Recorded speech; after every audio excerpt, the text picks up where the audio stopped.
خلصنا من العفاريت ودخلنا في المنجمين. من شوية كان الوسط عندنا يعني الناس بتضحك علينا، بنتكلم في العفاريت والعفريت اللي بيشيل الكرة وما بتدخلش والشبكة اللي بتتحط عليها المية وملح، وبنتكلم في مسألة أسماء لهذه العفاريت، وكانت قصة كبيرة جدا جدا دخلت في التحكيم وفي المباريات والحدوتة دي كلها. اعتقد الدنيا دي هديت يعني، والمصدر اللي كان يعني مال الدنيا بعفاريته يعني هديت، الامور مش موجودين كده، العفاريت اختفت.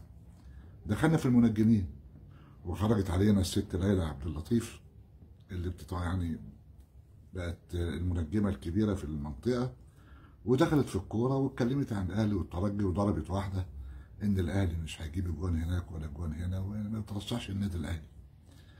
الدنيا سخنت، قلت بعدين ما قلتش، رحت لها برضه واحد تاني، اتفرجت كده على السوشيال ميديا، لقيت الكابتن احمد شاهين حاجه زي كده بيتكلم برضه، بيرشح ويقول ترجي وجوان وجوان، والدنيا بقت ماشيه معاهم والناس بتتفرج والجدل شغال والدنيا بتزروط على قد ما تقدر يعني.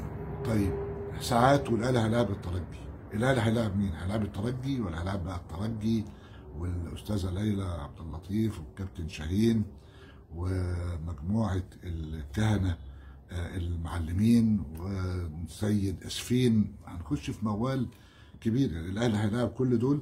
اعتقد النادي الاهلي ما عندوش اي يعني مشكله اطلاقا انه هيخوض المباراه وهيخوض التجربه، والدنيا دي كلها ما فيهاش قصه ان انا اتوقع مين يكسب ومين ما يكسبش، دي ناس فاضيه. الاهلي عنده ثقه في نفسه، عنده ايمان في لاعيبته، عنده ثقه كبيره جدا جدا في جماهيره، وايا كان الموقف اعتقد انه الامور هتمشي بشكلها الطبيعي، مش بشكل الناس اللي بتتوقع او الناس اللي بتخش في العفاريت او في قصه المنجمين. وسيكون يعني او ستكون مباراه الاهلي والترجي هي الحد الفاصل، زي ما العفاريت اتحبسوا وخلصنا منهم، ما فيش سيره بتجيبهم. اعتقد مساله التنجيم الجديده علينا هي كمان سيغلق ملفها، سيغلق عندما يفوز الاهلي ان شاء الله على الترجي ويفوز بالنجمه ال 12 باذن الله. وشكرا لحضراتكم.